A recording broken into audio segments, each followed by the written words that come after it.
Bien, shalom y bienvenidos a un nuevo estudio de nuestra comunidad Benei Adon Olam. Shalom, Shabbat Shalom. Bien, empezamos nuevamente el estudio de la Torá. Y comenzamos con el principio, Bereshit. Parece algo natural, pero quizás no toda la fe ni las religiones se han animado a partir por un principio. Algunos ciertos tratan de escarbar los misterios de la realidad de la vida, pero pocos quizás se animan a hablar sobre cómo comenzó todo. Y quizás no todas se animan a saber cómo comenzó todo, y menos a señalar de que es culpa de nosotros o de la humanidad que todo está así. La Torá nos plantea, ¿cierto?, una imagen diferente a lo que fue en su momento lo que la gente creía sobre el mundo. De hecho, el relato creacionista, ¿cierto?, de la Torá es muy similar al relato creacionista que había en Babilonia. Pero en Babilonia esto se trataba de que los dioses se peleaban, se disgustaban con las personas, eran muy temperamentales. Y lo cierto es que la humanidad era, por así decirlo, desgraciada porque dependía mucho, ¿cierto?, si los dioses no estaban enojados de que nos fuera bien. Si estaban enojados nos iba mal. Y todos los símbolos de la creación, digamos las fieras del campo, terremotos, huracanes o quizás qué cosa, todo era por la ira de los dioses. Bueno, la Torá nos enseña a ver las cosas desde otro punto de vista. Todavía no existía, ¿cierto?, la ciencia de una manera tan avanzada. Todavía había mucho sin saber y sin conocer. Pero al menos la Torá nos plantea de que hay un Dios creador detrás de todo esto y que hay ciertos propósitos detrás de lo que vemos, ¿cierto?, que acontece en este mundo. No todo es al azar, no todo ocurre porque Dios está airado y ya. Hay cosas que van ocurriendo, ¿cierto?, a lo largo del mundo, pero ¿cuál es el rol que juegan las personas dentro de todos estos acontecimientos? Y esto es como la pregunta que se hace la Torá. Y que quizás es tan actual porque no hay nadie perfecto, ni hay una generación perfecta, ni hay un pueblo que haya permanecido siempre, digamos, en la perfección moral y ética, que nunca haya decaído. Al contrario, todas las naciones han decaído, se han destruido, incluso Israel también decayó, también fue destruido, también sufrió cierto peripecia, aun cuando hoy día podamos decir sigue en pie y prevalece el pueblo. Pero lo cierto es que todo ha ido. No hay ninguna ideología, ninguna fe, ninguna religión, ninguna posición humana que haya solucionado, digamos, el porqué detrás de cada cosa en este mundo. Entonces nosotros, más allá de poder probar la existencia de Dios, lo que queremos ver es los propósitos que hay detrás de la vida, lo que hay en este mundo. Entonces tratamos de aproximarnos, ¿cierto?, al estudio de la Torá, creyendo que hay un Dios, que este Dios creó los cielos y la tierra, sabiendo que hay un Dios que tiene una sola moral, que no es de doble estándar, que podemos llegar, ¿cierto?, a conocerle a Él a través de cierta profundidad, y que hay una voluntad, hay un motor, hay una motivación detrás de las cosas. Si no creemos en esto, pues simplemente cada cual buscará, o en esta vida busca, ¿cierto?, su forma de vivir. Pero lo cierto es que todos los sistemas serían difíciles de sujetarse. Hoy día más que nunca, ¿cierto?, tenemos como un sistema que ha logrado prevalecer en el tiempo. Gracias a ciertos valores morales y éticos que están detrás de el discurso, por lo menos, hoy día en el mundo moderno, o detrás de los sistemas. Al menos sabemos, ¿cierto?, y por ley, que no se puede robar. Hoy día es como algo bien sabido, pero en algún momento no. Y de hecho hay gente que incluso hoy día justifica el robo, dependiendo de a quién se le roba, de cuánto tiene, o de qué hizo. Pero nosotros creemos que hay un solo Dios y tiene una sola moral, y nos tenemos que regir por esto. Entonces, cuando pasan cosas en este mundo, bueno, algo pasará detrás de esto. Dios está llamando la atención de la humanidad. Entonces, nos explicamos entonces qué pasa con en esta vida, qué aconteció, qué ocurrió en el principio. Bueno, esta visión de Bereshit nos presenta en una pequeña cápsula, ¿cierto? En un capítulo, como la historia de los orígenes de los cielos y la tierra. Y nos enseñan que hay un solo Dios, que hay una naturaleza que fue creada por Dios. Por lo tanto, todo es bueno, todo lo que Dios hizo es bueno porque Él es bueno. Hay un solo Dios bueno, que hizo un mundo bueno. Hay un propósito y ese propósito es bueno. El propósito no es la perdición, no es que el mundo, ¿cierto?, se destruya. No, porque Dios es bueno, hizo todo bueno en su momento. Y por lo tanto tiene un propósito bueno para la gente, que la gente realmente pueda vivir bien en este mundo, pueda vivir incluso más allá de este mundo. Por lo tanto hay que ver estas inconsistencias que ocurren en la vida, es decir, el origen del mal, por qué nos desviamos tanto y por qué hay una brecha entre este Dios bueno y nosotros. Parece que entre este Dios bueno y nosotros hay un margen, un espacio que se llena por voluntades y elecciones en esta vida, y esto constituye nuestra relación con Dios a lo largo de la historia y tiene que ver, ¿cierto?, con el hacer el bien o el hacer el mal, elegir lo que Él nos dio para bien o ver lo que Él nos dio para mal, porque, digámoslo así, con el mismo árbol que una persona podría talar y hacer, a lo mejor, prender fuego para calentar a su familia, puede a lo mejor cortar este árbol, hacer ¿cómo se llama? Un palo, por así decirlo, poner un metal arriba, hacer un hacha y a lo mejor matar a alguien. Uno elige para qué va a utilizar, ¿cierto?, lo que Dios nos dio. Entonces la Torá empieza diciendo Bereshit bara Elohim. En el principio creó Dios en 6 días. Dios creó los cielos y la tierra. No en 7, ¿cierto? En 6 días. Porque en el 7º día cesó y reposó. Entonces nosotros creemos que Él creó todo en 6 días. Como se dice en latín, ex nihilo, es decir, a partir de la nada. Porque es diferente crear o hacer algo, formar algo, darle forma a algo que ya existe, a crear algo a partir de la nada. Y si es a partir de la nada, tenemos que reconocer que hay un Dios que, cuando no había nada, existía solo Él. Y Él creó lo que existe y se ve. Él separó, ¿cierto?, el caos primordial, ese tohu babohu, separó luz y oscuridad, aguas superiores e inferiores, tierra y mar, es decir, todo lo fue categorizando.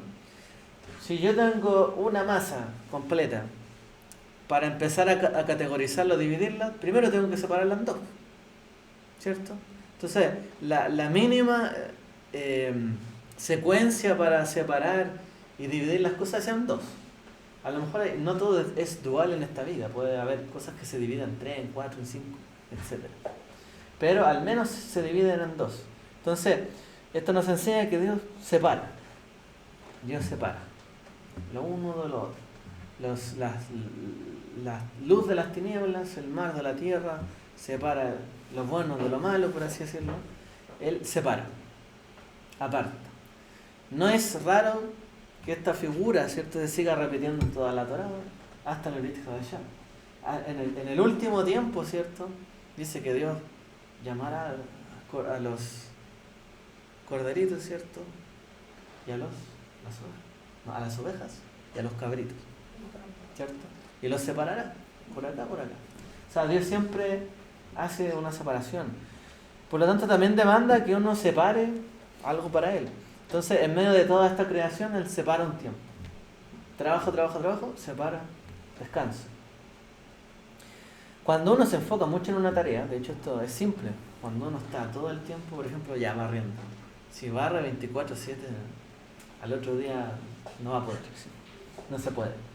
No se puede hacer una tarea por tanto tiempo. De hecho, por eso el humano tiene tantas limitancias, porque tenemos que parar.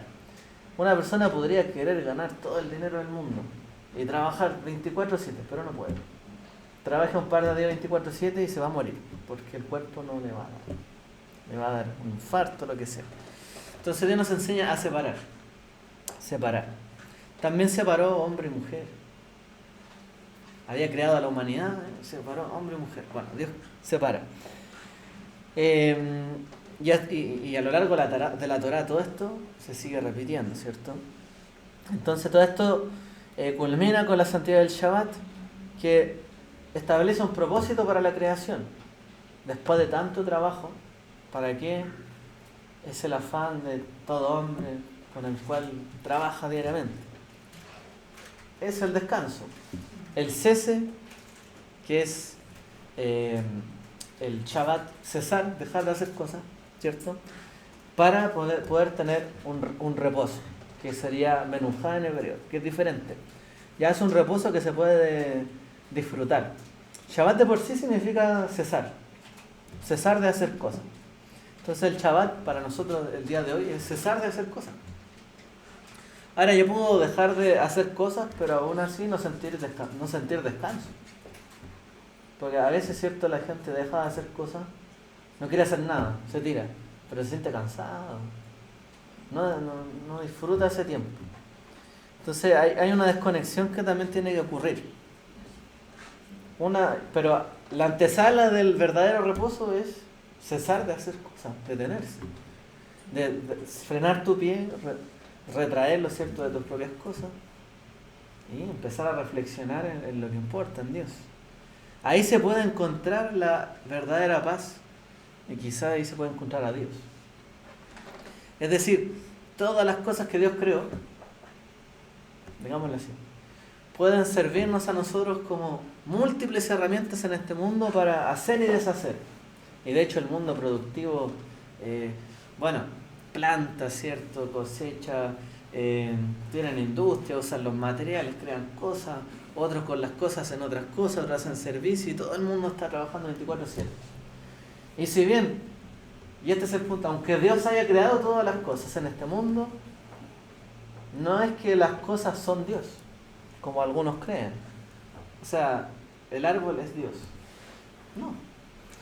Ya el hecho de que Él haya creado todo eso, podemos decir que aprendemos a conocer a Dios a través de la creación, sí, pero a la vez nos separa de Él.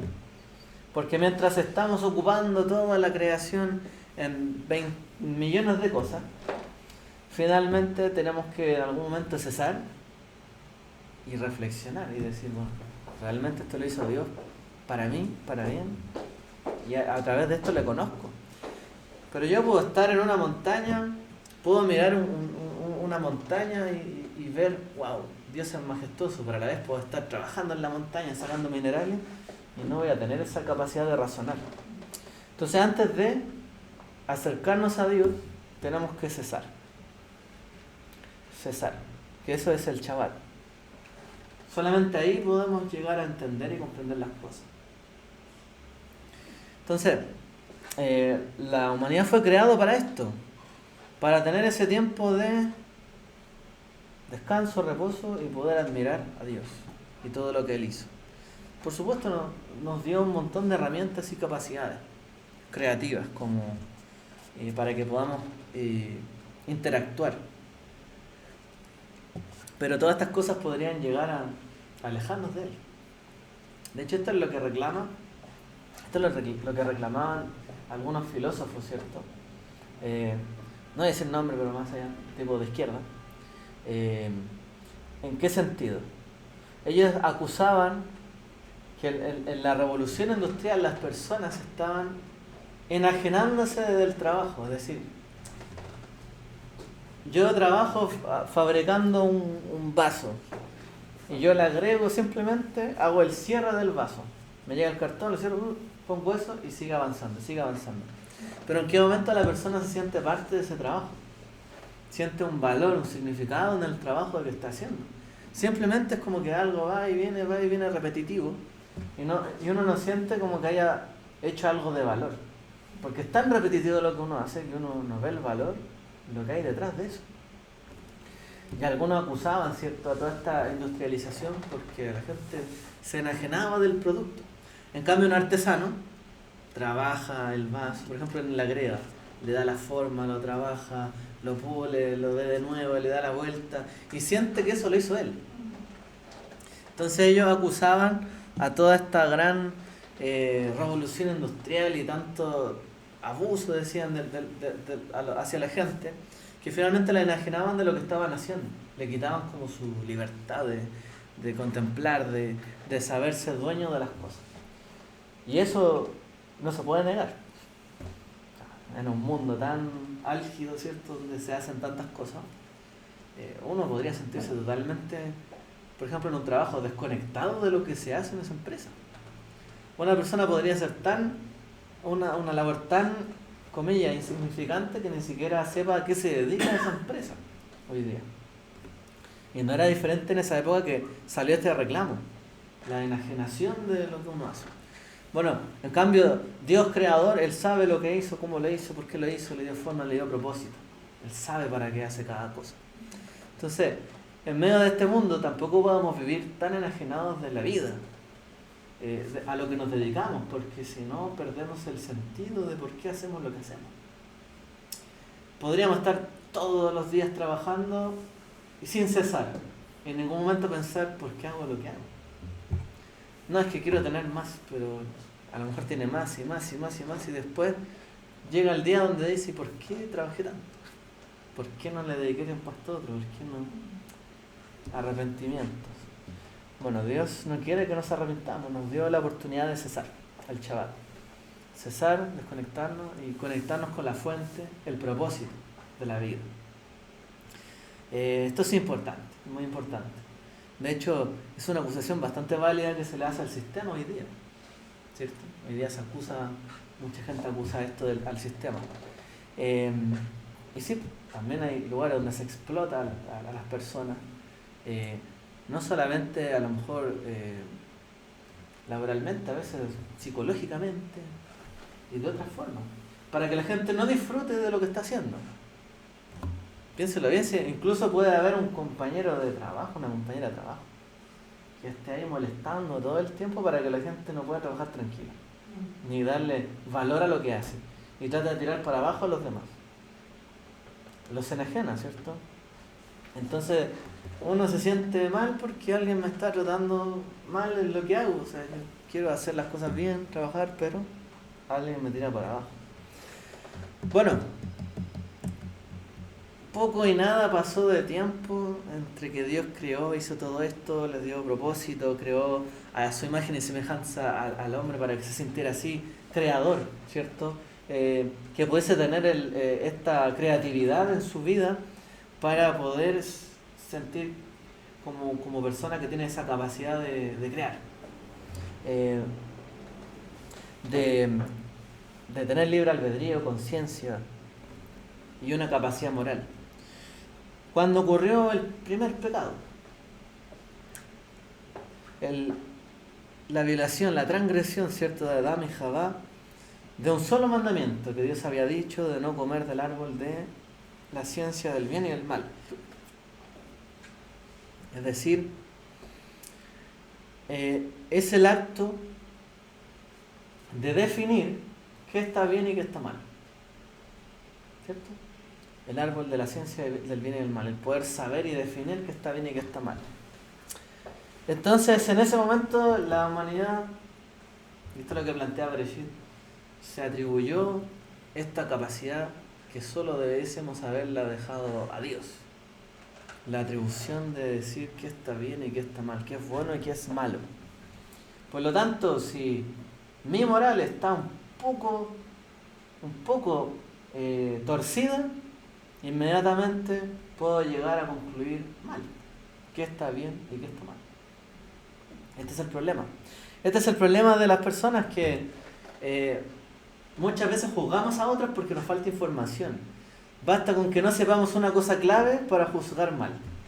Y ya estamos pecando porque estamos hablando mal de alguien. Así de sencillo. Un poquito, pero a todos nos distraen.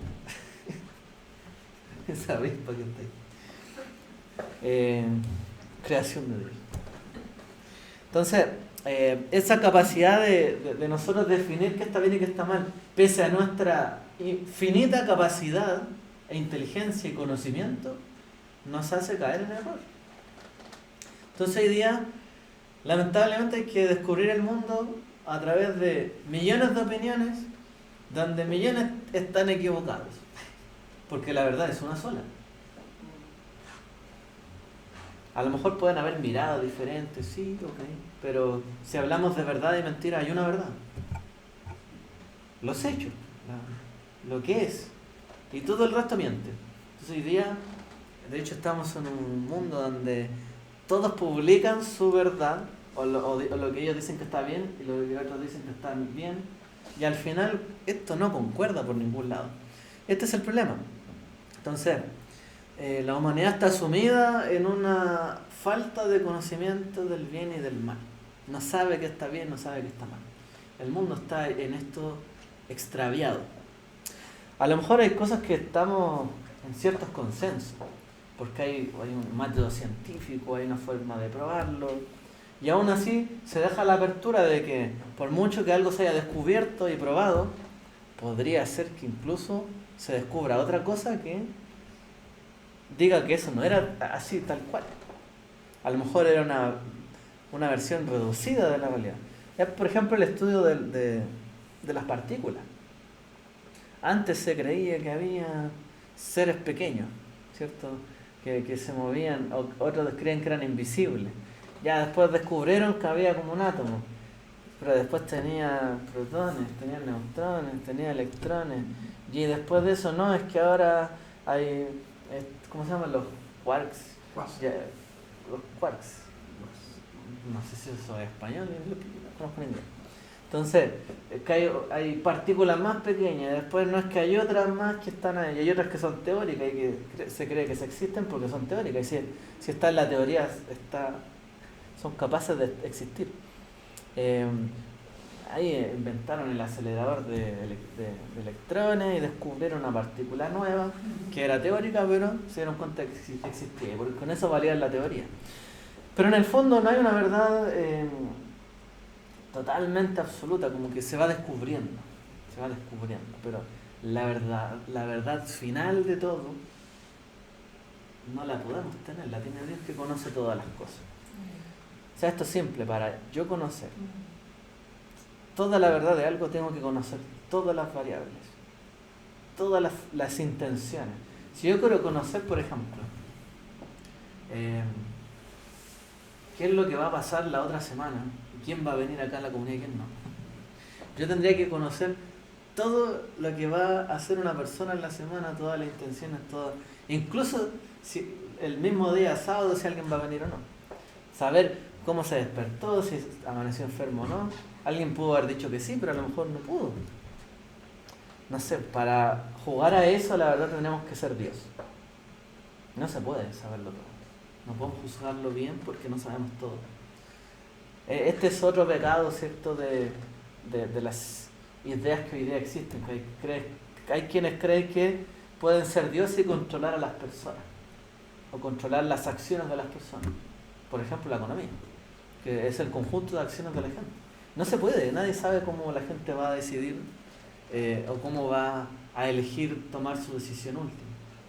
Es imposible controlar esto. Por eso esos sistemas, ¿cierto?, que quieren controlar a las personas terminan fracasando y extinguiéndose. Porque nadie quiere vivir en la esclavitud, ni que le digan qué hacer o qué no hacer. Pero bueno, estamos yendo, ¿cierto?, a las bases principales de la Torá y del judaísmo. Solamente mencionándolos por encima en realidad. Aparece también la tragedia humana. No solamente desconocemos la voluntad de Dios, la negamos, queremos pretender saber lo que está bien y lo que está mal, o definir lo que está bien y lo que está mal, además definimos lo que otro dice que está bien y que está mal, yo digo que está mal, está equivocado. Caín y Abel ofrecen una ofrenda, a Dios le agrada la de Abel o Hebel, y la de Caín o Caín no le gustó tanto. Entonces Caín llegó y mató a su hermano. Pero si a él le agradó lo que a él le agrada, no, es que a mí no me agradó. Es que yo estoy en desacuerdo que a él le haya agradado eso más que y lo llevó al asesinato. O sea, un simple, podemos decir, desacuerdo, una simple divergencia de opinión de lo que está bien y que está mal, llevó al asesinato. Y díganme si no es así, pues si el mundo hoy día... A ver, por ejemplo, lo que acusan se me viene a la mente mucho lo que acusan del femicidio, porque, claro, ellos detectan un patrón de que muchas veces, por una divergencia de opinión, un hombre puede llegar y matar a una mujer porque, claro, por su condición o no sé qué, el tema está, que tiene una diferencia de opinión y la mata por eso, femicidio. O sea, simplemente porque no te gustó, te cayó mal, era mujer, y crees que no tiene por qué estar en desacuerdo contigo, y la mata. Bueno, en esencia esa es la acusación que se hace, ¿cierto?, con respecto al femicidio. Todo lo que viene después de eso, buen chileno, es pura chaya, porque van mucho más lejos de lo que deberían ir. El punto es ese, están en desacuerdo, y como es mujer no debería estar en desacuerdo conmigo, porque el hombre manda. La mata. Esto pasa, sí, esto ocurre. Esto no es una mentira. Pero esto no es algo tan que ocurra solamente en este contexto, se ocurre entre mujeres, ocurre entre hombres, entre todos. Estamos en desacuerdo ahí, lo que le decía en el trabajo, alguien está en desacuerdo con otro y empieza a hacerle problemas. No sé, para que despidan a otra persona. Eso pasa, me pasa mucho. En la familia, alguien está en desacuerdo con el otro y empieza a tirarlo para abajo, dejarlo mal con los papás, o un hermano en desacuerdo con su otro hermano. Lo deja mal, lo acusa. No, mira, él hizo eso y nunca lo hizo. Hasta los niños chicos hacen eso. Entonces, no es simplemente algo que solo sea de un hombre contra una mujer. Es todos contra todos. De hecho, aquí vemos dos hermanos. ¿Qué relación más entrañables podrían tener? Aún así, se traicionan. Entonces la humanidad comienza en un declive absoluto. Dado esto, todos pretendían definir lo que estaba bien y lo que estaba mal, y como tenían diferencias, el mundo terminó siendo un caos. El mundo, imagínense, la gente poderosa siempre cree que tiene superioridad sobre los demás, ¿cierto? A veces incluso la gente mayor cree que tiene superioridad sobre los demás. La gente que tiene más dinero cree que tiene superioridad sobre los demás. Estos que fueron los primeros creados, como decir, o primeros humanos que tenían todo el mundo para ellos, sentían superioridad. Entonces cada cual se fue adueñando de su propio lugar y terreno, y si estaban en desacuerdo con el otro, se podían llegar y matar. Digamos que hoy día tenemos todo esto mucho más dividido. Los países cierran sus fronteras y aquí no entra nadie que no piense como nosotros, que no sea de los nuestros. Y si ingresa alguien de afuera, queremos que se vaya. Y eso es la naturaleza desde el principio. O una persona, no sé, pues cuando va. ¿Por qué el típico chiste de la suegra? Porque si uno va a otra familia que no es la suya y no tiene las mismas costumbres, no habla de la misma forma, no siente lo mismo, no es de nosotros, hay un rechazo de por sí, primitivo. Y es simplemente porque yo creo que es bueno que la familia esté así, no quiero que alguien venga con otras ideas. Esa idea está mala, equivocada. Y pasa eso. Se fija que esto se repite, es un patrón humano. Entonces la Torá bien describe todo esto en Bereshit. Lo describe a la perfección. Estas son las bases del judaísmo y de cómo entendemos la moral y la ética. Por eso es que nosotros no podemos sujetar nuestra ética, o nuestra moral, mejor dicho, a solamente lo que yo creo que está bien. Me tengo que sujetar a algo, porque si no, puede que esté equivocado. Puede que mi corazón me esté llevando hacia el error. Y por mucho puedo creer que de verdad estoy haciendo el bien y estoy haciendo el mal, a lo mejor. Entonces, de alguna forma hay que sujetar a las personas, las voluntades. Hay que amarrarlas de alguna forma. Dice la Haftará que leímos, ¿cierto? Nos ayuda como un comentario sobre esta parasha, de hecho. Es un comentario sobre la parasha. A mí me llamó la atención un verso, que lo leemos por acá.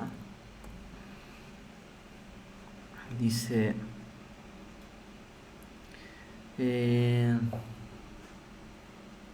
bueno, en realidad, toda en sí... dice... el Señor como guerrero saldrá, como hombre de guerra despertará su celo. Gritará así, lanzará un grito de guerra. Contra sus enemigos prevalecerá. Por mucho tiempo he guardado silencio, he estado callado y me he contenido.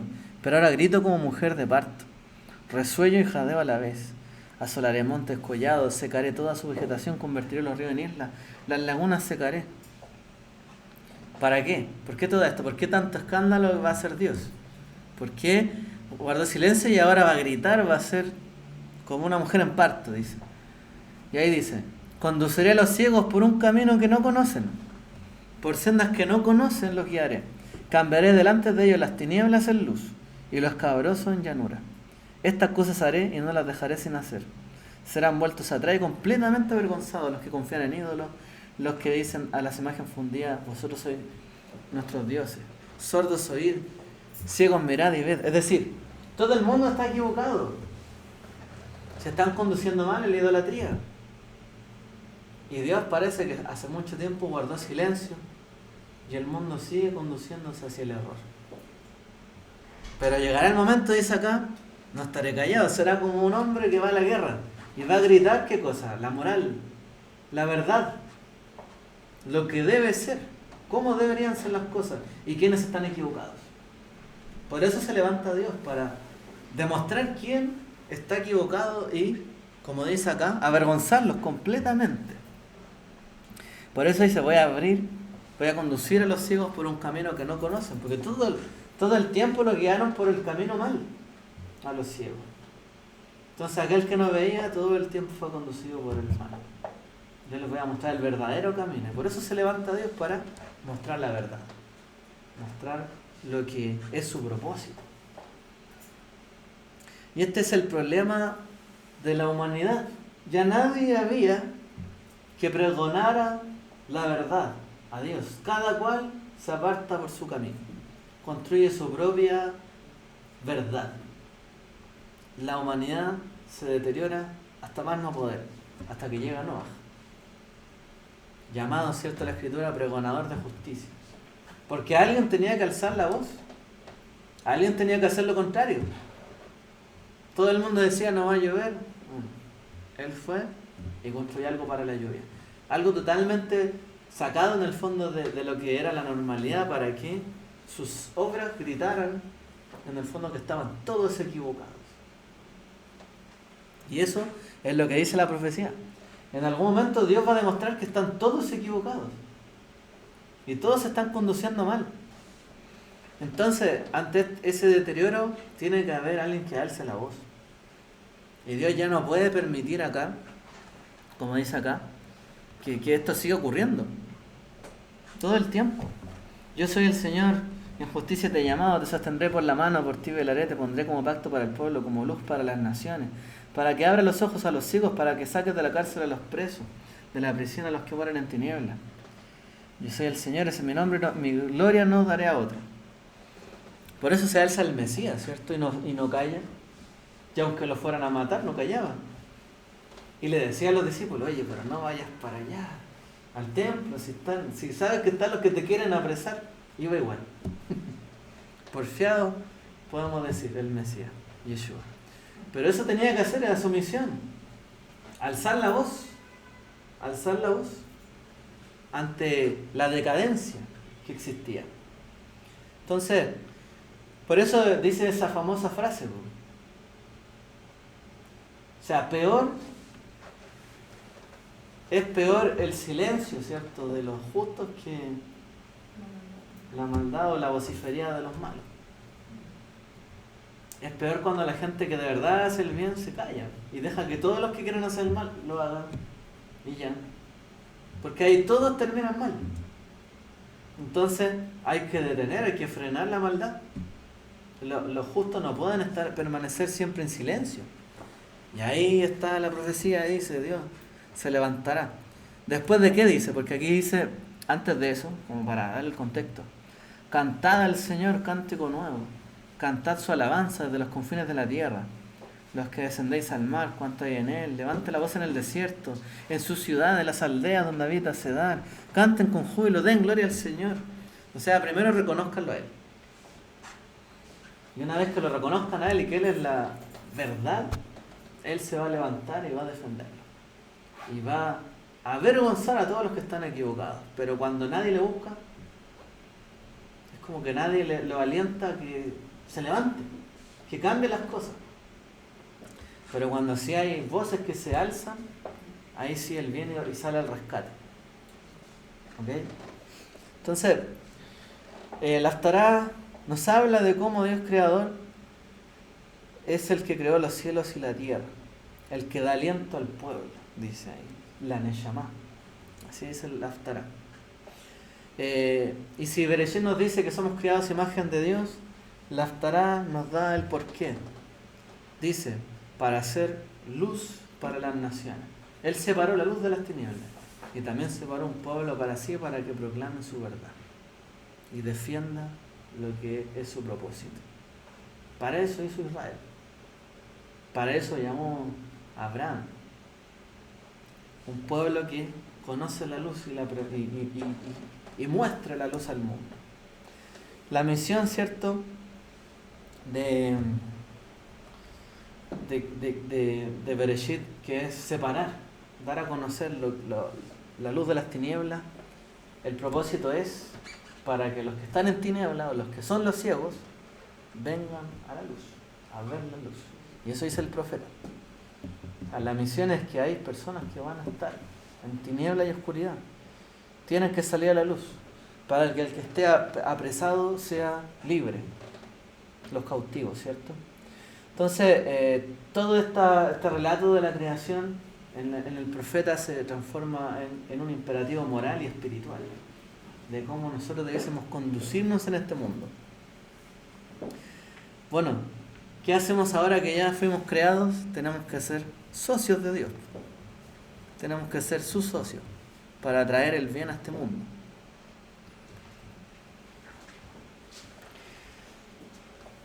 Nosotros leemos también, ¿cierto?, en el libro de Yohanan, en el principio. También dice ahí, en el principio era el Logos. Y el Logos estaba con Dios, o ante Dios. Y este Logo era Dios. Y todas las cosas fueron hechas con Él. ¿Cómo es que Dios manifiesta, o cómo es que conocemos su voluntad? De alguna forma, con un lenguaje. Y este lenguaje, dicen que es el Mesías, el mismo Yeshua. Más allá de la palabra como tal, porque Dios habló y fueron hechas las cosas. Es el lenguaje que Él habla, es entender bien su lenguaje. Porque dos personas pueden hablar español, pero a lo mejor si uno dice una palabra difícil, el otro no va a entender nada. O si no conoce la misma palabra, no van a entender. O a lo mejor uno entiende de una forma esa palabra y otro no entiende de otra palabra. El lenguaje, lo cierto es que crea realidad. Uno tiene que entender bien el lenguaje o la palabra para saber qué es lo que hay detrás de esto. Cuál es la intención, lo que hay en el corazón, la moral que hay detrás. Hoy día estamos en un mundo muy peligroso, porque hoy día en este mundo se tratan de tergiversar las palabras. En este mundo se trata de cambiar incluso lo que significan las palabras. Incluso lo que ya pasó se trata de cambiar y reescribir. La gente trata hoy día de manipular el lenguaje para decir que en realidad esto no es malo, cuando es malo, siempre ha sido malo, pero lo hacen ver como que no es malo. O dicen mentira y después la encubren con otras palabras rebuscadas para decir que no es mentira. Pero es una mentira, pero la adornan. Entonces el lenguaje crea realidad. Y el problema es que hoy día el mundo está en una guerra de palabras.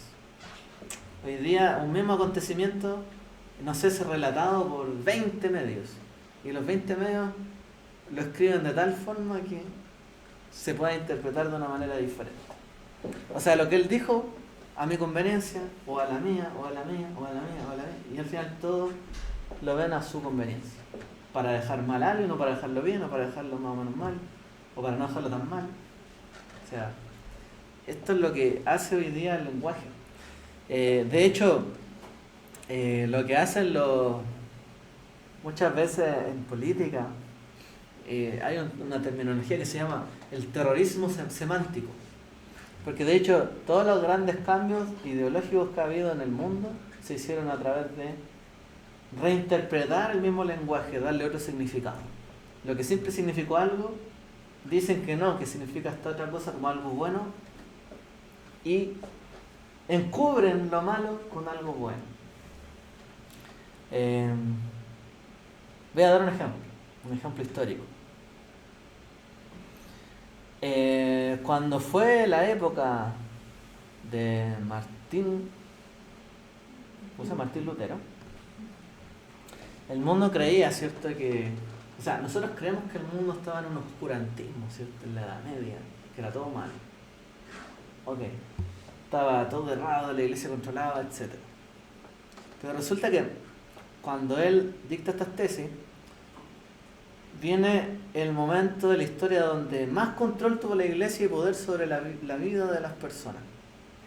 A partir de ahí, fue porque le quitaron el poder, comillas, a la iglesia católica, que no tenía un discurso que convencía a la gente, pero ese discurso lo tomaron los reyes que apoyaron a Martín Lutero, que vieron en esto la oportunidad de quitarle poder a la iglesia, y cada uno de ellos empezar a tomar poder y control sobre sus terrenos. Y en el fondo se adueñaron de esta fe o esta religión para empezar a decir que todo el mundo tenía que seguir la doctrina, la verdad. Como la iglesia nos enseñaba todo esto, ellos empezaron a controlar la enseñanza de las generaciones. ¿A qué voy? Antes de esa época, la gente enseñaba a los niños con profesores particulares. No habían grandes escuelas donde todo el mundo fuera al colegio públicamente. No era público, era algo privado. Pero ¿qué pasa después de eso? Ellos ven que para poder controlar a las personas, a los reinos, había que imponerles una verdad. Y para que esto se mantuviera en el tiempo, había que crear escuelas que enseñaran lo mismo, las mismas cosas a todos los niños, a todas las familias, pero su verdad en su reino. Su reino, su porción, educarlo.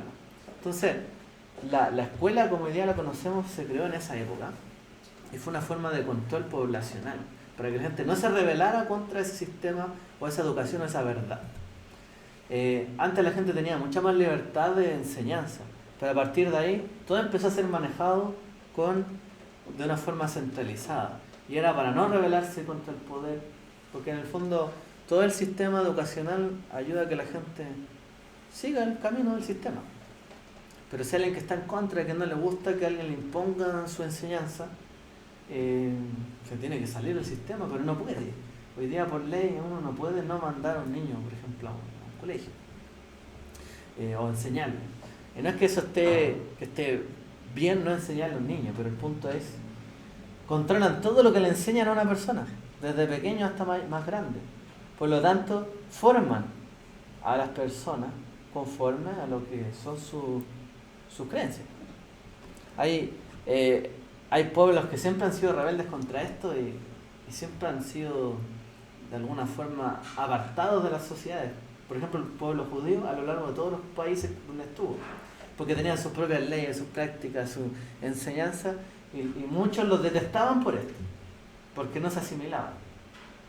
Pero es una forma de control que ocurrió desde esa época.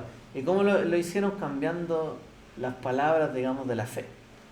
O sea, manipularon ciertos versículos de la Biblia para decirle a la gente que tenía que estudiar, aprender, etcétera, que era bueno el trabajo, y tomaron hartos versículos de la Biblia en el fondo, pero lo que hicieron es unificar a personas.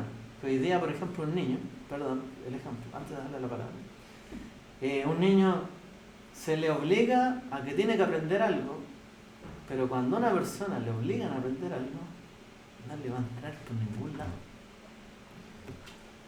No hay forma de aprender bien si no es con propia voluntad. Si yo quiero aprender algo, lo voy a aprender bien.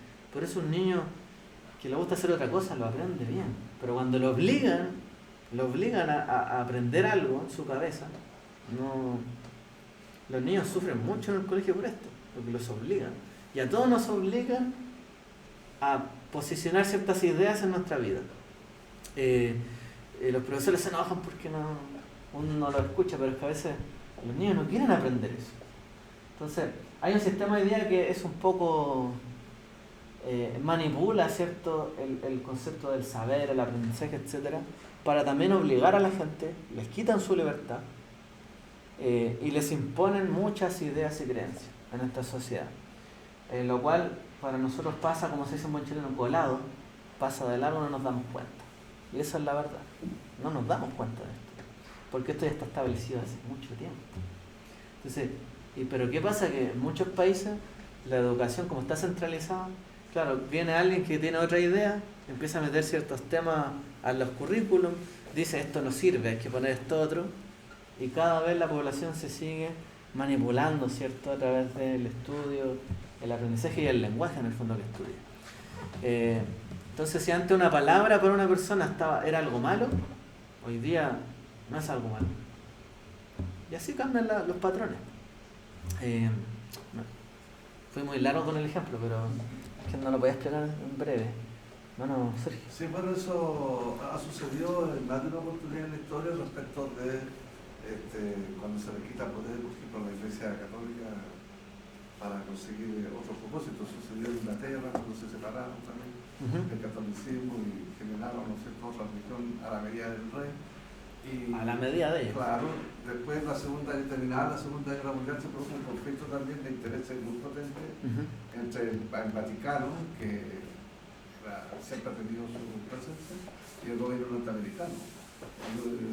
Justamente con la encíclica social de la Iglesia, que de alguna manera invitaba a ser más generoso con los desposeídos, levantarlos, reeducarlos, etc.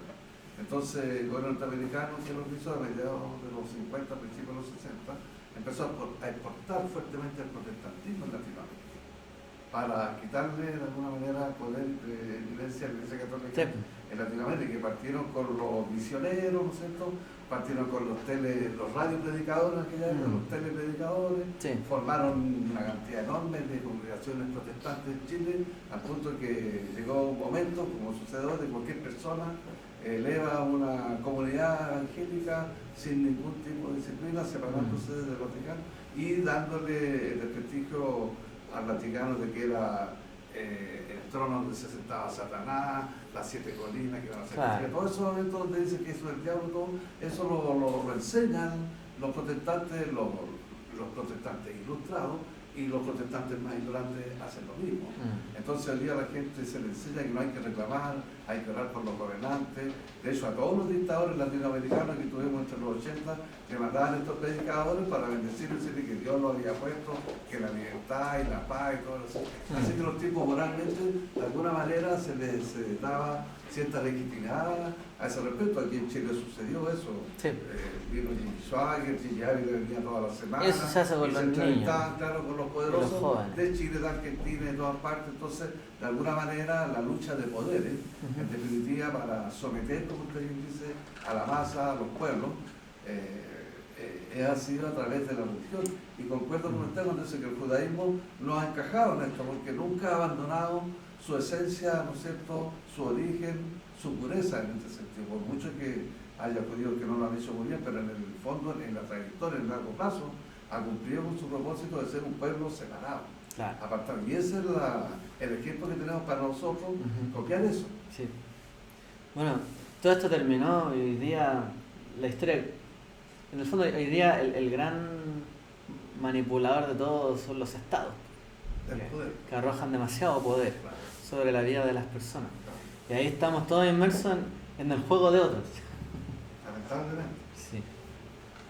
Adelante. Digo que, bueno, escuchando lo que están hablando, digo que la palabra siempre, o sea, era la instrucción para que de verdad fuéramos un solo pueblo, pero fue desviada, o sea, ya la fueron agregando, le fueron cambiando, se fueron creando religiones, todas esas cosas, pero cada uno fue sacando algo del pueblo Israel.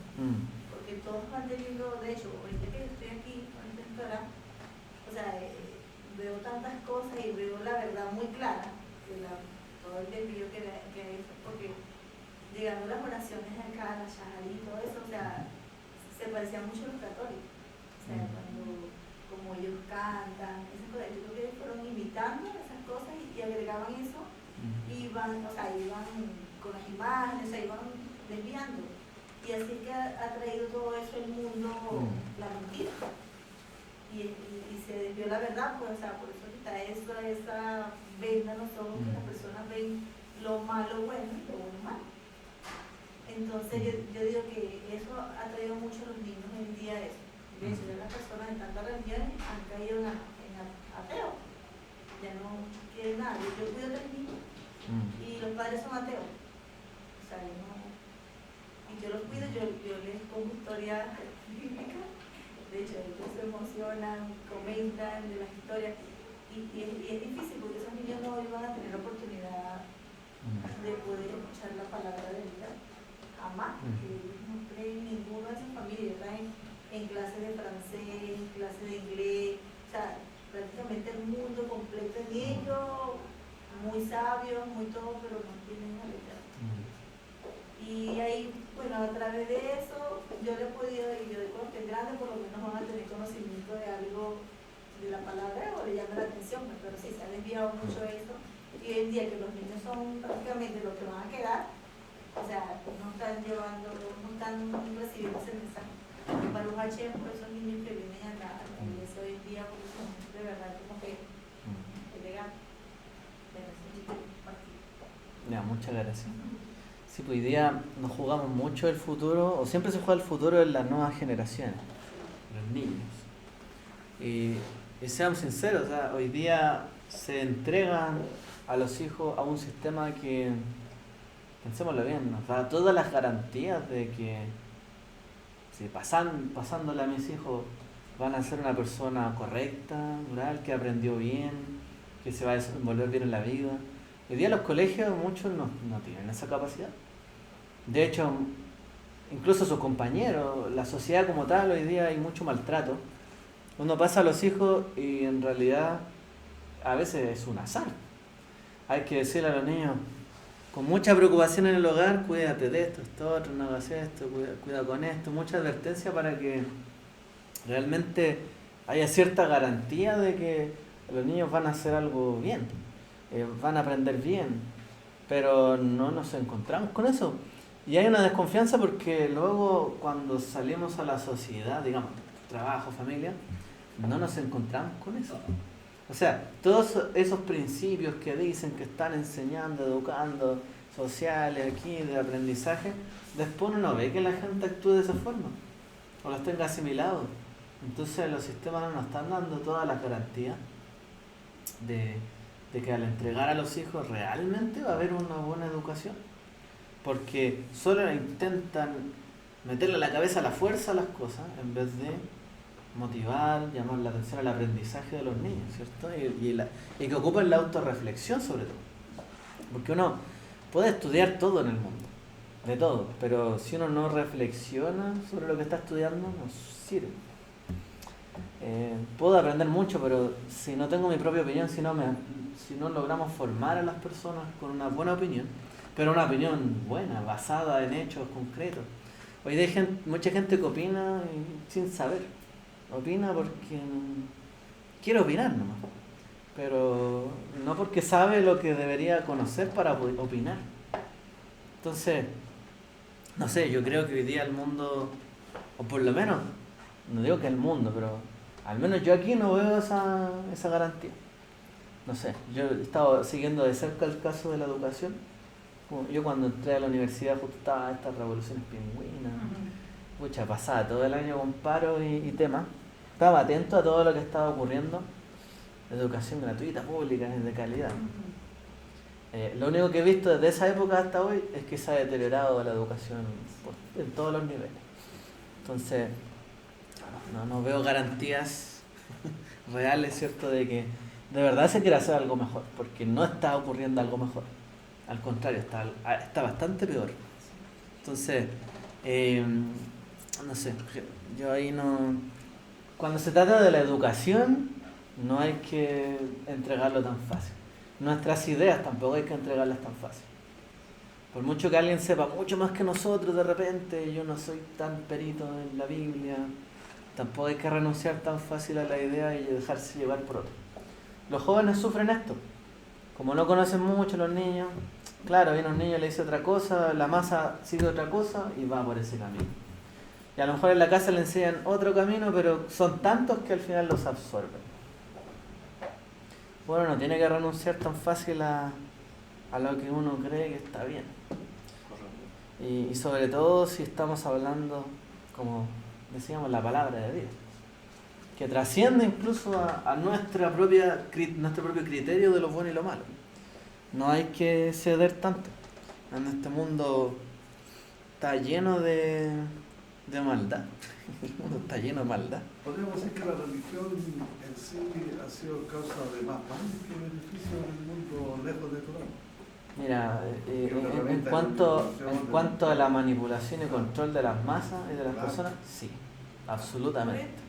Porque en el nombre de Dios se han hecho cosas terribles. Yo les recomiendo leer el libro del rabino, su memoria para bendición, Jonathan Sachs.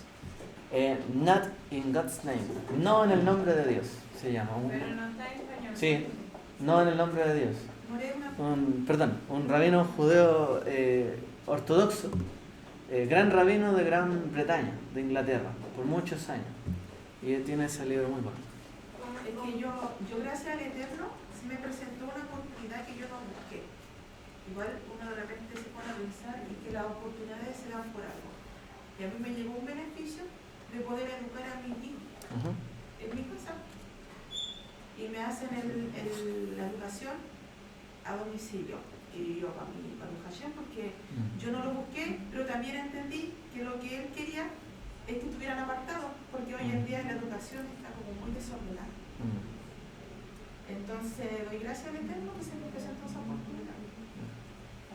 Y estoy enseñando de otra forma a mí, como dices tú, como más didáctico, y que ellos aprendan de acuerdo a lo que ellos necesitan, no de acuerdo a lo que se le impone en la sociedad. Es otro tema. Hay que motivar la curiosidad de los niños. Hay que despertarlos a que... Porque a veces tampoco es que todos quieren aprender de todo. Y hay que enseñarles de algo. Pero por eso hay que motivarlos. Pero el cerebro funciona así. O sea, el cerebro, si uno le quieren imponer algo, 1 hora, va a escuchar la hora, a la hora siguiente no se va a acordar de nada. Pero si uno quiere aprender de algo, escucha algo 1 minuto, ese minuto le va a quedar para toda la vida. Porque así funciona el cerebro. Lo que uno quiere aprender, lo aprende bien. Porque uno lo quiere aprender, porque yo sé que me va a hacer bien. Pero hoy día, con tanta imposición de temas, difícil, complicado. Aunque, bueno, tampoco se puede abandonar el que hay ciertas cosas que sí o sí hay que pasarlas, aunque no les gusten. Pero hay que llamarlo a la reflexión a los niños. Pero sí, estoy de acuerdo, Baruch Hashem, por esa oportunidad. Hoy día yo creo que se cede muy fácil. Yo creo que hay una agenda de tratar de... Porque siempre ha sido esto, o sea, desde la época de Martín Lutero, los reyes tomaron este protestantismo como la religión oficial de su reino para educar a la gente y someterla. Es eso. Y ponerlo bajo su protección. Pero punto. es que igual esa estrategia siempre ha estado, porque si nos vamos a la historia de Moshe, Ujú. cuando él va al faraón y le dice que los deje ir, Ajá. en una de las tantas objeciones, faraón le dijo, está bien, vete tú, pero déjame a los niños. Sí. ¿Por qué? Porque saben que los niños son el futuro. Entonces tienen que adoctrinarlos para tenerlos bajo ese yugo, ese poder. Y sobre todo los Sí. niños que de cierta forma pertenecen al pueblo del Eterno, porque ellos son la luz del mundo. Si apaga esa luz, se acabó todo. Bueno, vamos a decirlo así. Podemos decir que una nación es bienaventurada si realmente sus nuevas generaciones conocen realmente los valores de Dios y de la Torá y de la moral. Y son una generación que mejora la sociedad. Eso es una sociedad bienaventurada. Pero una sociedad que se deja dirigir por los jóvenes, los niños, que quieren revolución todo el tiempo. Y no toman control los adultos, los que son los adultos, los que deberían conocer las cosas, los pros y los contras, y no toman el control, sino que dejan que los demás lo lleven. Esa es una nación, podemos decir, desventurada o desgraciada. En el Talmud no recuerdo la cita, pero habla esto mismo. El Talmud menciona lo mismo, o sea, una nación que realmente se sigue, respeta a sus ancianos, a sus adultos y son responsables de la Torá, probablemente esa es una nación bienaventurada que la nueva generación va a ser incluso mejor que ella. Pero cuando los adultos abandonan el camino de la Torá, el saber, se desinteresan por todo, vienen los nuevos a gobernarlo. Y ahí uno nunca sabe si va a ser mejor o peor. Probablemente es peor. ¿Sabes qué? En el colegio donde están los niños que yo fui, un niño quiso ser mujer. Y ya lo hicieron mujer, ya va a clase de mujer. Y ya, y eso todos lo respetan porque eso es válido. O sea, no lo guían, no lo ayudan, sino que si hay que cambiar. Y ellos comentan eso, que se pueden casar mujer con mujer, hombre con hombre. O sea, ellos son 6, 7 años. O sea, eso así como que es permitido eso. Es algo que... Sí, aquí en Chile hubo un trabajo bien fuerte para que eso fuera aceptable. Entonces, y como ellos son ateos, o sea, ellos ven como que eso es normal. Como que también apoyan a sus hijos. Ese es el nuevo adoctrinamiento. Esa fue la razón por la cual yo saqué a mi hija del sistema escolar tradicional. Porque ya la venían adoctrinando desde el kinder. Y le decían a ella, hasta los 9 años que estuvo, le decían en la clase de religión, le decían que ella le podía gustar las niñas. Sí, es Y que que no era ningún problema. de hecho, las niñas, son dos niños y un niño que yo pequeño. Y las niñas lo pintan, le ponen cartera, y yo digo, no, eso es de hembra, yo no le llevo a jugar carrito, y eso, o sea, porque para ellos es normal, está pintando, ponerle cartera, la mamá de ellos, pero ya eso lo confunde. Bueno, por eso les digo que uno entrega demasiado cuando simplemente le pasa a los hijos a la sociedad y ya. No sé, a lo mejor puede haber sociedades donde no sea tan peligroso, pero hay sociedades donde es muy peligroso. Es muy peligroso. No es que quisiera yo hablar de ese tema, pero salió, parece que es como bien importante, por ejemplo, para ustedes. No, aquí en la comunidad. O sea, veo que hay varias personas que están incluso con los hijos fuera de los colegios. Se entiende, la verdad, se entiende hoy día. Es un gran tema. Bueno, quiero dar una reflexión final porque, bueno, nos quedamos como en las definiciones, pero está bien. Es importante hablar de estas cosas. Quiero solamente, para concluir, conectar esta parasha con las fiestas que ocurrieron, para que nos pongamos en contexto. en Yom Teruah o en Rosh Hashanah no celebramos el aniversario del primer día de la creación, sino celebramos el aniversario del nacimiento de... no el nacimiento, la creación de Adán, ¿cierto? Nosotros no celebramos la creación como tal, el día 1, sino celebramos cuando se creó a Adán. Eso lo recordamos. Entonces, Rosh Hashanah es el día del juicio. Es el día en que la humanidad, es decir, el único ser creado a imagen y semejanza de Dios, tiene que rendir cuenta. Porque el resto de la creación no fue creada a imagen de Dios. No rinde cuenta. Pero si fuimos creados a imagen de Él y tenemos voluntad propia, rendimos cuenta. El juicio se centra. Hemos usado nuestra imagen de Dios, imagen divina, nuestro libre albedrío, nuestra conciencia, nuestro raciocinio, nuestra creatividad, para el bien o para el mal. Porque nos devuelve la pregunta inicial, fuimos creados a su imagen y semejanza. Creativos, ¿cierto? Con conciencia. Bueno, ¿en qué usamos nuestra vida? Y eso es lo que nos preguntamos en Rosh Hashanah. ¿Actuamos como socios de Dios en la creación o fuimos destructivos como Caín, por ejemplo? Ok. El primer pecado en el Edén no fue como algunos dicen en paralelo, en la Biblia paralela prácticamente, que fue el placer. Y citan a Lilith. No, el primer pecado que aparece en la Torá es la soberanía.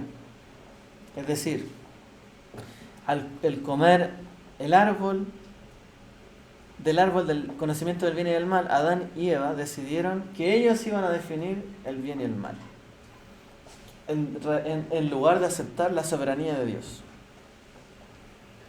¿Tú me quieres decir lo que está bien, lo que está mal? No, lo como y lo decido yo. Eso es lo que se puso en juego. Escucharon otro evangelio. Escuchar otro evangelio, sí. Entonces, ¿cuál es el remedio para esto? Rosh Hashanah. Porque el tema central de Yom Teruah o Rosh Hashanah es el reinado de Dios. ¿Qué reconocemos en ese día? Que Dios reina. Declaramos, tú eres soberano y aceptamos tus términos del bien y del mal, en el fondo. Tú eres el rey, no nosotros. También, Rosh Hashanah como el cumpleaños del mundo, nos recuerda, ¿cierto?, también la creación de por sí. Entonces, al comenzar el año, volvemos todo del caos, del tohu wabohu, a nuevamente el orden, el ceder, volver a comenzar. Entonces, nuestro juicio en este día determina si nuestras vidas contribuyeron a ordenar o a destruir o a desordenar el mundo, y sobre todo en un sentido espiritual. O sea, nuestras acciones trajeron el caos o nuestras acciones trajeron el orden, la creación. Eso nos tenemos que preguntar en honor de esta fiesta. También, en cuanto a Yom Kippur, el día de la expiación, podemos decir, respecto del pecado y la vergüenza que sintieron Adán y Jabá. Después de que pecaron, se escondieron, ¿cierto? Y Dios pregunta, ¿dónde estás? Sintieron vergüenza y se ocultaron, se cubrieron. Yom Kippur es el día donde dejamos de escondernos, de encubrirnos. Es el día del vidui, la confesión. Entonces, nos paramos, por así decirlo, espiritualmente desnudos frente a Dios. Esto es lo que somos. Admitimos nuestras faltas, nuestros errores, nuestros aciertos también tenemos, por supuesto. Pero tenemos que descubrirnos ante Él. Entonces invertimos lo que hizo Adán y Jabá, que se ocultaron, se escondieron de Dios. Nos mostramos y confesamos. En lugar de huir de Dios por nuestra vergüenza, nos acercamos a Él, dada nuestra vergüenza, buscando la purificación. Como sentimos vergüenza, tenemos que acercarnos a Él. Por eso cuando uno se siente avergonzado porque le dije algo mal a otra persona y lo dañé, y me siento mal, vaya, pídale perdón. No le dé muchas vueltas. Después le va a costar más. También la responsabilidad. Aprendemos en esta fiesta de Yom Kippur. El primer asesinato nace, por así decirlo, de la envidia. ¿Cierto? Dios lo confronta a Caín, pero Caín le miente. Y él pregunta, ¿acaso soy yo guardián de mi hermano? Bueno, Yom Kippur, de hecho, es la respuesta. Porque Yom Kippur es una confesión nacional de todo el pueblo de sus errores. La respuesta es sí, somos, ¿cierto? Guarda de nuestros hermanos. Porque el vidui es todo plural. Hemos pecado contra ti, somos culpables. Nosotros, todos. Yom Kippur nos enseña que hay una responsabilidad colectiva. ¿Soy yo acaso guarda de mi hermano? Sí, por supuesto que sí. Caín rechazó esto. Que él se cuide, pues si yo lo quería matar, ¿por qué no se cuidó él? Es como lo que dicen, perdón, los terroristas de Hamas. Oye, si y algunos, claro, me acusan igual de esto, pero ¿cómo? ¿Por qué no se defendieron mejor? Pero si lo quisiste matar. Bueno, lamentablemente hay gente que defiende estas cosas, pero somos responsables. Hay gente que rechaza esta responsabilidad colectiva, no le interesa. Entonces, los mismos, ¿cierto?, que acusan, por ejemplo, a Israel de no haberse defendido bien cuando ellos los quieren atacar siempre, tampoco defienden a sus hermanos cuando lo están atacando. En vez de entregar lo que tienen que entregar, dejan que mueran todo el resto. Esa es la ética que tienen ellos, pero la ética nuestra tiene que ser diferente. Tiene que ser responsabilidad colectiva. Si secuestraran a mi hermano, a mi prójimo, bueno, hay que ir a salvarlo. Algo tendremos que hacer. Todos nos involucramos. Esto es duro, es fuerte, pero es así. Si me dañan, bueno, nos protegemos entre todos porque alguien nos quiere dañar. Y si alguien está haciendo mucho daño, habrá que expulsarlo porque nos está haciendo daños a todos. Somos responsables colectivamente. Entonces la halajá establece que en Yom Kippur nos expía de nuestros pecados contra Dios, pero no contra otras personas, porque obviamente no voy a escudarme en el perdón que le pido a Dios de la ofensa que hago contra mi prójimo. No puedo escudarme en eso, ni excusarme. Y hay gente que se excusa, ¿cierto?, pidiéndole perdón a Dios en vez de pedirle perdón a su prójimo que dañó. Eso no es tener responsabilidad colectiva, es todo lo contrario. Ese es el pecado de Caín. ¿Qué más podemos decir? Después de que Caín pecó, le dio un consejo. Le dijo, el pecado yace a la puerta. Tú puedes dominarlo, está ahí. Tú mataste a tu hermano, no hay vuelta atrás. Pero tú sigues vivo. Puedes cambiar. Está a la puerta. Ahí está. Puedes volver a hacerlo. O puedes no volver a hacerlo. Depende de uno. La teshuvá. Dios le está diciendo que el fracaso ya no se puede evitar, pero todavía puede elegir. Tiene vida. Yom Kippur es la manifestación nacional de esto. Un día entero tenemos que aprender a dominar nuestros impulsos y elegir volver a Dios. ¿Por qué uno se dice, oye, ¿por qué le puso una marca a Caín? ¿Por qué se preocupó tanto si mató a alguien? Bueno, la vida que se perdió ya se perdió, no se puede hacer nada. Pero él todavía está vivo. ¿Dios acaso quiere la destrucción de todo el mundo? No, si fuera así no habría nadie aquí. Pero Dios no quiere eso. Vino a rescatar pecadores. A que cambien, que retornen. ¿Y dónde volvemos? Al jardín, al Gan Eden. Por ejemplo, el Sukkot, miren, lleno de arbolitos, frutos lindos, hermosos, como el jardín del Edén. ¿Qué era el jardín del Edén? Podemos decir que era como una sucá enorme, al aire libre, ¿cierto? Un lugar donde se vivía en la naturaleza, la armonía, y Dios era palpable. ¿Qué es lo que recordamos en Sukkot? Que Dios es palpable. No habían paredes sólidas que demostraran la protección de Dios, pero sabíamos que estaba ahí, porque Él andaba ahí. Después de ser perdonados de Yom Kippur, se nos invita a volver, ¿cierto?, a regresar al Edén. Dejamos nuestras casas permanentes, donde tenemos el control nosotros, pero donde nos metimos nosotros en nuestros problemas también. Y nos mudamos a esta Sukkah temporal, para depender solamente de Dios como lo hacía Adán y Javá antes de la caída. También podemos decir el Shabbat, que es el culmine de la creación, un tiempo de menujá, tranquilidad, plenitud. Es la culminación de toda esta fiesta, Sukkot, un tiempo de regocijo, de alegría, de comunión. Nos sentamos en familia, habiendo completado el trabajo espiritual de Rosh Hashanah, de Yom Kippur, para experimentar esa menujá, ese descanso, ese cese y el disfrute, el deleite. Porque el objetivo no es solamente cesar el Shabbat, sino que es disfrutar, alegrarse, compartir, menujá. Entonces esa es la alegría que queremos vivir, ¿cierto?, en nosotros. Vamos a llegar hasta acá. Muchas gracias a todos y espero que podamos seguir reflexionando en esta fecha, porque pasó hace poquito, todavía no estamos tan lejos.